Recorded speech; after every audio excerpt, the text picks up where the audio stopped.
मानो चिड़ा जंगल में ठेला लगाकर समोसे बनाया करता था। मानो चिड़े के समोसे सभी पक्षी बहुत शौक से खाया करते थे। मानो चिड़े, मुझे 3 समोसे दे दो। कल से मेरे बच्चे समोसे खाने की जिद कर रहे हैं। पता नहीं क्या मिलाते हो तुम समोसों में। एक दफा खाकर बार बार खाने को दिल चाहता है। मिठू भाई, मैं हमेशा खालिश चीजों का इस्तेमाल करता हूँ, इसलिए मेरे समोसे सबको बहुत पसंद है। मानो चिड़े का ठेला जंगल के बीचों बीच था, इसलिए उसके ठेले पर हमेशा रश लगा रहता। मानो चिड़ा शाम होते ही अपने घर चला जाता है। मानो चिड़े का बेटा कुकू बैठा होमवर्क कर रहा था। पापा आप आगे। पापा, मेरी टीचर स्कूल की फीस मांग रही थी। पापा, अगर फीस जल्दी जमा ना करवाई तो टीचर मुझे मारेंगी। कुकू बेटा, तुम चिंता ना करो, मैं तुम्हें सुबह फीस दे दूंगा, तुम वो टीचर को दे देना। ठीक है पापा। पापा, मुझे भूख लगी है।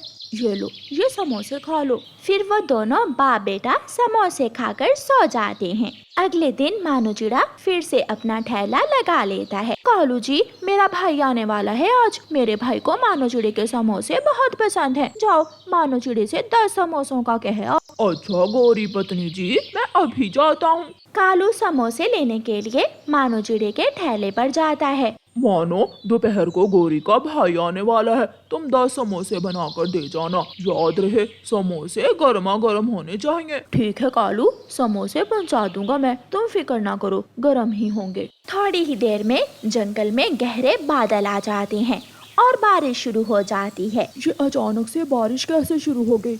मुझे कालू के घर समोसे पहुंचा कर आने हैं। मानो चिड़ा ऐसे सोच ही रहा था कि वहाँ कबूतर आ जाता है। मानो चिड़े, मुझे 5 समोसे दे दो। बारिश में समोसे खाने का तो अपना ही मजा होता है।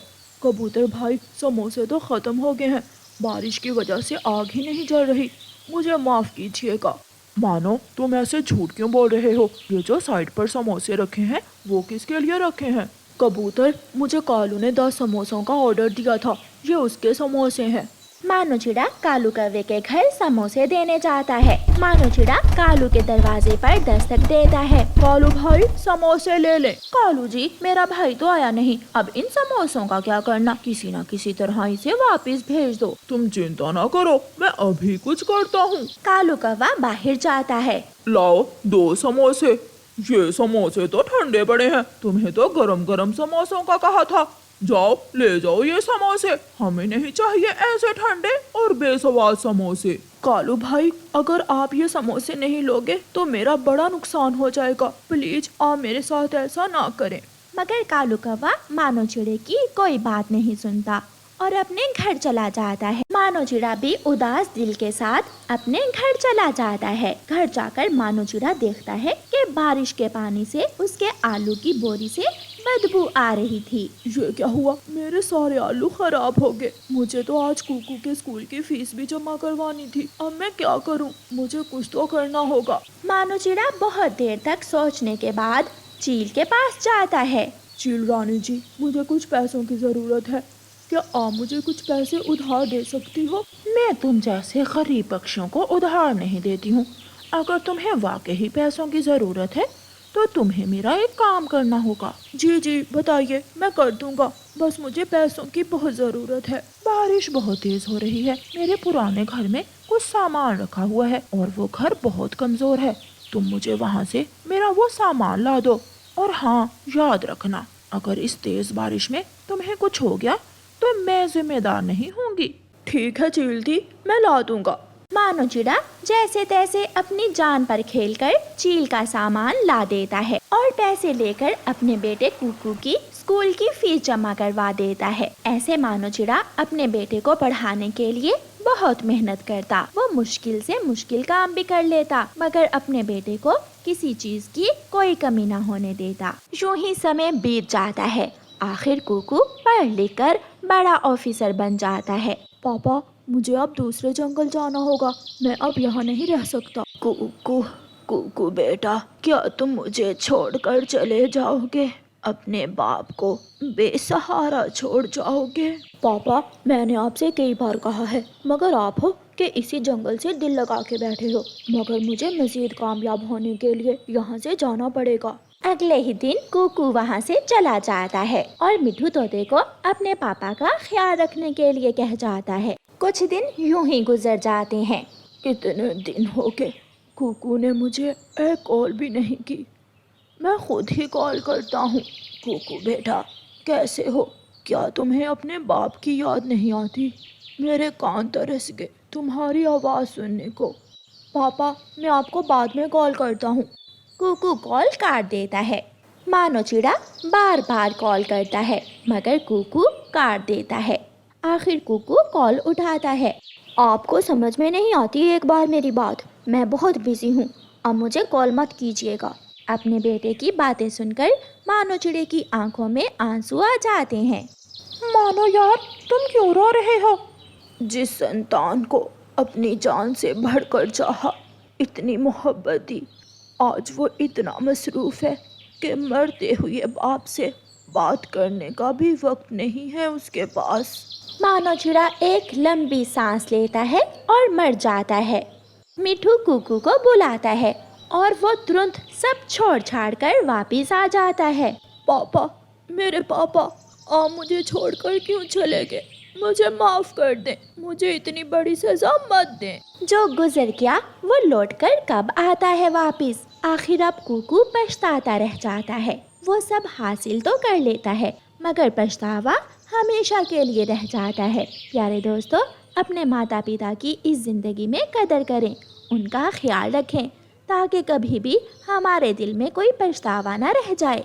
आपका धन्यवाद। रानो चिड़िया की ऐसी कहानियाँ सुनने के लिए YouTube सर्च बार में रानो चिड़िया की कहानी लिखें या फिर ये बटन दबाकर बोलकर कहें रानो चिड़िया की कहानी। गुड़िया बेटी, चलो आज हम घर की मुरम्मत करते हैं और आप आज सीखोगी कि घर की मुरम्मत कैसे करते हैं और लकड़ियाँ और सूखी घास कहाँ से मिलती है। हाँ, फिर तो आज बहुत मज़ा आएगा। मुझे ये सब सीखकर बहुत अच्छा लगेगा। चलो गुड़िया बेटी, जल्दी से दाना खा लो, फिर चलते हैं। गुड़िया दाना खा लेती है और दोनों माँ बेटी जंगल की तरफ चले जाते हैं। रास्ते में रानो चिड़िया को तोता मिलता है। रानो चिड़िया, बात सुनो, कहाँ जा रही हो? मैं और मेरी बेटी गुड़िया दोनों मिलकर घर की छत का सामान लेने जा रहे हैं। हमारी छत पहले से कमज़ोर हो गई है और कुछ दिनों में बारिशें शुरू होने वाली हैं। अच्छा, मुझे तो नहीं पता था। रुको, मैं घर से कुल्हाड़ा ले आऊं। मैं भी आपके साथ चला जाऊंगा। मेरे घर की छत में भी सुराख है। ठीक है तोते भाई, मैं यहीं रुकती हूँ, आप जल्दी से कुल्हाड़ा ले आएं। तोता वहाँ से उड़ता है और अपने घर की तरफ जाता है। हरियाली, संदूक में से कुल्हाड़ा निकाल कर दो, मैं लकड़ियाँ लेने जा रहा हूँ।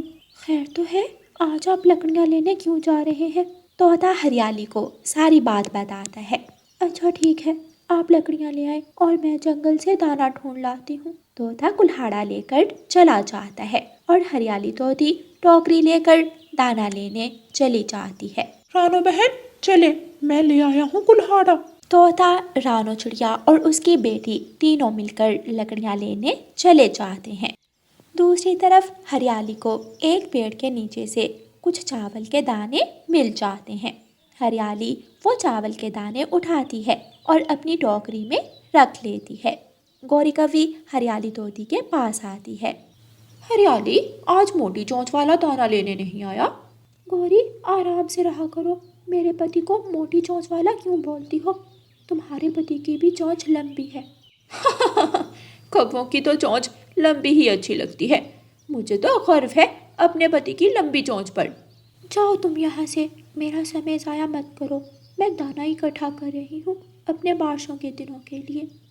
क्या बारिशें? तुम्हें किसने बताया कि बारिशें होने वाली हैं? मैं क्यों बताऊँ तुम्हें, तुम तो अभी मेरे साथ लड़ाई कर रही थी। अच्छा, मुझे माफ़ कर दो, अब नहीं लड़ाई करूँगी। रानो चिड़िया ने बताया है। हरियाली गौरी को सारी बात बताती है। इसी वजह से आज मैं दाना लेने आई हूँ। अच्छा, मैं अभी जाकर कालू जी को बताती हूँ कि वो भी हमारा घर मजबूत कर ले। गौरी कवि वहाँ से उड़ जाती है और अपने घर जाकर कालू को सारी बात बताती है। तो इसमें कौन सा बड़ी बात है, हमारा घर बिल्कुल ठीक है, कुछ दिन पहले ही तो नया बनाया है। बाकी रही बात भोजन की, वो हम रानो चिड़िया और तोते के घर से चुरा लेंगे, जैसे पहले चुराते हैं। कालू जी, मुझे तो डर लग रहा है। पहले भी जब कबूतर के घर दाना चुराया था तो बहुत मार पड़ी थी। इस बार मैं तुम्हारे साथ नहीं जाऊंगी। तुम हर वक्त डरती ही रहा करो, ना जाना, मैं खुद ही जाकर ले आऊंगा। रानो चिड़िया, उसकी बेटी और तोता सब मिलकर लकड़ियाँ ले आए थे। गुड़िया बेटी, कैसा लगा आज आपको लकड़ियाँ ढूंढकर? मम्मा, मुझे बहुत मज़ा आया। जब मैंने मीठा फल ढूंढा था तब मुझे बहुत खुशी हुई थी, क्योंकि मैंने पहली बार कोई भोजन ढूंढा था। गुड़िया बहुत खुश थी। उधर तोते ने भी अपने घर की छत का छेद बंद कर दिया था। हो गया हरियाली, सुराख बंद हो गया। अब मुझे बहुत भूख लगी है, कुछ खाना लेकर आई हो क्या? जी, मैं ले आई थी। ऐसे ही कुछ दिन गुजर जाते हैं और जंगल में बारिश शुरू हो जाती है। सब पक्षी अपने अपने घरों में आराम से बैठे हुए थे और मज़े मज़े के भोजन खा रहे थे। लेकिन पूरे जंगल में सिर्फ गोरी कौवी और कालू कौवा ही थे जिन्होंने बारिशों के लिए भोजन इकट्ठा नहीं किया था। कालू जी, मेरी तो भूख से जान निकल रही है। जाओ जाकर भोजन ले आओ। तुम भी मेरे साथ आ जाओ, कुछ नहीं होगा। गोरी और कालू दोनों अपने घर से निकलते हैं और हरियाली और तोते के घर की तरफ जाते हैं। गोरी कौवी घर के बाहर बैठ जाती है और कालू कौवा घर के अंदर घुस जाता है और संदूक के ऊपर पड़ा दाना उठाने लगता है कि उसका पंख लगने से संदूक के पास पड़ा गिलास नीचे गिर जाता है और टूट जाता है। गिलास के टूटने की आवाज़ से हरियाली और तोता जाग जाते हैं और कालू कौवे को मारने लगते हैं। काले कौवे, तुम्हारी पत्नी ने सारा दिन मुझे तंग किया, अब तुम आगे हो रात को चोरी करने, भाग जाओ यहाँ से। कालू कौवा जैसे तैसे करके अपनी जान बचाता है और वहाँ से भाग जाता है। प्यारे दोस्तों, इस कहानी को लाइक, अपने दोस्तों के साथ शेयर और चैनल को सब्सक्राइब करना बिल्कुल मत भूलना। आपका धन्यवाद।